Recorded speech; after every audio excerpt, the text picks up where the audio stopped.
Well, hey guys, welcome back. I'm in Colorado visiting George. If you don't recognize George, his day job is SoundTraxx's, and he's invited me here to his home to take a look at his home garage layout, 1978 Missouri Pacific. Thanks, George, for having me over. Thanks for coming. You're welcome anytime to come in when you're coming through town. Thanks. So I guess we'll take a look at his layout and see what it's all about. All right.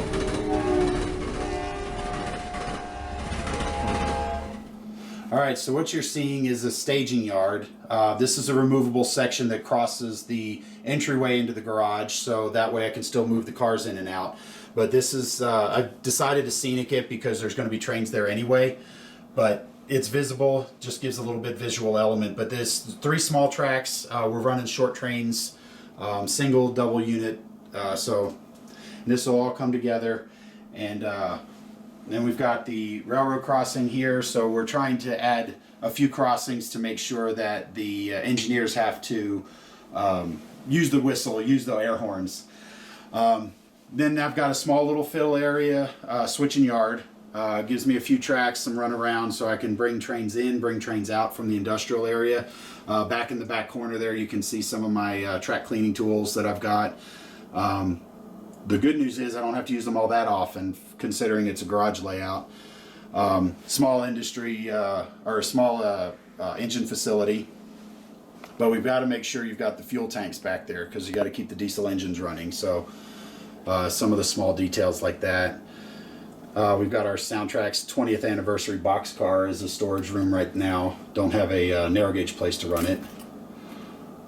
The engine facility is a Pike stuff kit that I just painted and detailed, and if you look inside, there's actually a small little yard office inside the entryway there. So moving in, got a little bit of an elevated town area, just gives some place to kind of break up the scene a little bit, because I've got the switching area, and the layout length is 20 feet long. It's 2 6-foot modules and an 8-foot module, and I specifically broke the way the track plan is right here, so that later on in a future layout or time space allows, I can expand here and give a little bit of a run between the yard and the industrial area. So we've got illuminated crossing gates. This are crossing warning lights. Now, this is a really neat idea that was given to me by one of my fellow modelers in town, to use 2 different types of crossing lights. One on one side, one on the other, because the other side, being that it's in kind of an urban canyon, would make it hard to see any oncoming trains. So that was a neat idea offered to them. Do you have the sensor triggered or just I do. Switch triggered? Everything is sensor triggered. I'm using resistance across the tracks. And so everything's doing by track detection. So as the trains run into the area, it detects current flowing and then it triggers. Just like the real thing? Yep, and I've got a ringer. This is actually a really neat feature that I added here, is this scratch-built electrical cabinet actually is my speaker for the bell. So there's a small little gap on the bottom there that you can see, and that's where the sound comes out. So I've got the speaker hidden inside there. Cool. So it's a nice way to have it up there. Here in front I've got a plastics plant, so it takes box cars and hopper cars. On the back side I've got a Coca-Cola bottling plant, box cars, and some hoppers for sugar and things like that. And dead people on the roof. The people I'll explain here in just a minute, they're actually for operation. With the short railroad, one of the things I like to do is enhance the operation, and one of the things a lot of people forget about is the people that are involved in railroading. And so that's what that is. And so what I've got is I've got one of them right here, and what it is you've got a little figure with a red flag, and he's got a pin in the bottom of his foot.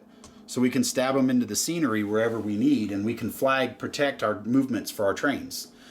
So with that, I've got the guys with flags, and then there's other guys over here that don't have flags.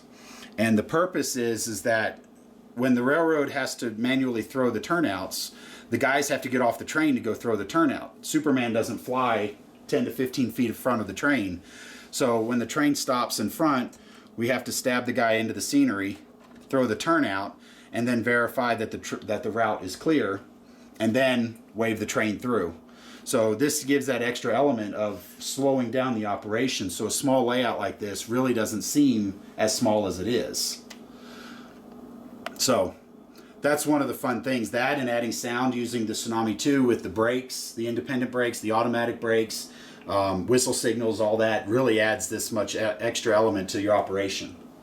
So in the back here, I've got a temporary stand-in building for the Priority Warehouse. This was named Priority Warehouse because I used a Priority mailbox cut up to measure the footprint of what it was going to be. So I decided to keep it called Priority Warehouse. Moving down, I've got another little small warehouse over here. Takes boxcars and is getting a delivery from the Coca-Cola driver, of course. Nice little picnic area here, so eventually I'll get some picnic tables and put them out there, and gives their employees a little breakaway. And I'm going to cover the area with some chain link fence to kind of show the property lines where the railroad is and where the ownership or the scenes are. This is just a small switching lead, runs off into the back, holds 2 cars and a locomotive. And then we move over here, we've got a grain elevator. Ideally, in most cases, would have about 6 to 8 cars in it. Right now it's got 9, 3 on the loading unloading track, and then you've got 6 to store. That we do have a grain turn that runs specifically to run over, switch some cars out and run back, and that goes to and from the staging area. And then up front here we've got a small feed mill, box cars, flat cars delivering tractors and all kinds of stuff, and then we've got a small grain bin in the back also. And then over here we've just got another little scenic area where we can use as a switching lead, and also again it goes into crossing, so we've got a little road grade crossing right there that the engineers have to blow their horn, so the residents of the house aren't necessarily super happy about it, but it's what is prescribed. And then I'm in the process of putting guardrails and everything up here on the highway bridge. Just do like Colorado highways, no guardrails and big drop-offs. So, well, with a 65 mile an hour speed limit, we probably should put a few guardrails on there. Yeah. My wife always laughs at me because she says I have way too many scale automobiles. I go to a show and I see them and I'm just, oh, they're era specific, great, I got to grab them. And I didn't realize quite how many I had. Yeah, that's good though, because a lot of them they're not readily available. There's a whole lot of Matchbox users out there. Yes.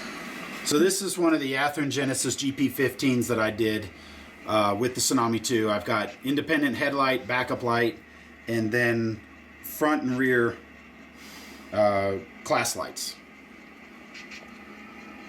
All illuminated. Well, thanks George for the tour of your layout. Very cool. I had a garage layout as my very first layout, but it's nice that the temperature stays in here, and yours is far more impressive than my garage layout was. So nice to see a lot of cool things you put into use, including the flagman, the grade crossing that's activated by current, and everything else. Really neat what you can do in such a condensed space and still be able to operate and run decent length trains. And I think we should go put this layout to use now, so thanks. I think so. Hey, thanks a lot for the compliments. Thanks for coming by. I had a great time, and yeah, let's run trains. All right.